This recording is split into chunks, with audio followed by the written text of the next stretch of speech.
Even though the weather doesn't give it away, we are on the way to Christmas, and to really know you're on the way to the holiday season, you visit Stan Hywet Hall and Julie Fry, the curator here. Yes. This is one of those places where it's like almost walking into a Dickens novel or something like that, isn't it? Absolutely. Yes, we try to create a magical experience every Christmas here at Stan Hywet Hall and Gardens. So Stan Hywet Hall and Gardens, when you come here, it's like you pull into the grounds and it's massive. You can't believe it's even down the street from where you live. We're about a half hour from Cleveland, so it's really close to everybody. And when people walk into the house, what's that feeling they first get when they see this room? Well, we're in the Great Hall, which was the Seiberling family living room. I think there's a sense of being overwhelmed because it's a 3-story tall room, and you have beautiful antiques inside of it, but then also all this really beautiful Christmas decor everywhere. So we have garlands and Christmas trees, Santa, reindeer, all here to create that Christmas experience here for our visitors. And when the visitors come here, they get a chance to walk through the entire house, which is unbelievable. But I sort of see it from the perspective of like, what would it have been like to live here? Like what, like sort of like eavesdropping on the family here while we're here, right? The Seiberlings had 6 children, and they were here for 40 years. So their children all got married. They had 21 grandchildren. Christmas was their most important holiday here at Stan Hywet.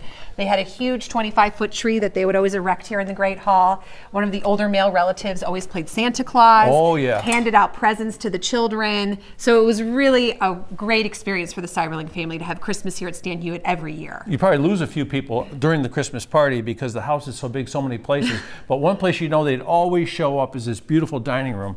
And this place always just takes my breath away. It does, yeah. The dining room could seat up to 40 people. And by the 1930s and 40s, as the Seiberling family grew, they would have Christmas for 80 and 90 guests at a time. So all the adults would eat here in the dining room, and the children would eat in the breakfast room and the hallway. So when people see this, are they seeing like original china and some of the dishes and things that the Seiberlings had? Absolutely. We own 95% of the original decorative items and furnishings here in the house. So when you walk in and see these rooms, you're seeing them as the Seiberlings lived in them over 100 years ago. As the curator, what do you see when you come here and look around? Do you feel ghosts and people of the past and that sort of thing? Not like that. I mean, I just feel it's a really warm family home. Absolutely. The Seiberlings were a wonderful family. They did a lot for the Akron community. Oh, yeah. And this house was a place that not only where their family lived, but where the community could also come and experience music and theater and, you know, have an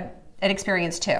Every room, there's so many rooms you can't believe it. Like, you better be dropping breadcrumbs around so you can find your way around. Of course, we have these lovely ropes, but every room is set up and decorated the Christmas theme, which I think is fantastic. Yes, every deck of the hall we have a new theme. This year it's Postcards from the Past.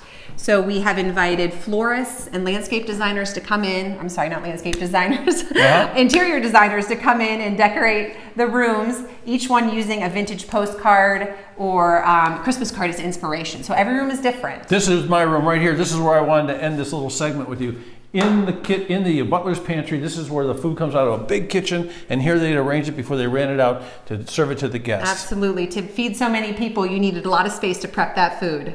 Well, it's been fantastic, and we are not done yet because we've only touched like a tiny little bit of the house. So we're going to get go to the area where they used to entertain their guests with the music and all that. Yes, that's what we'll see next.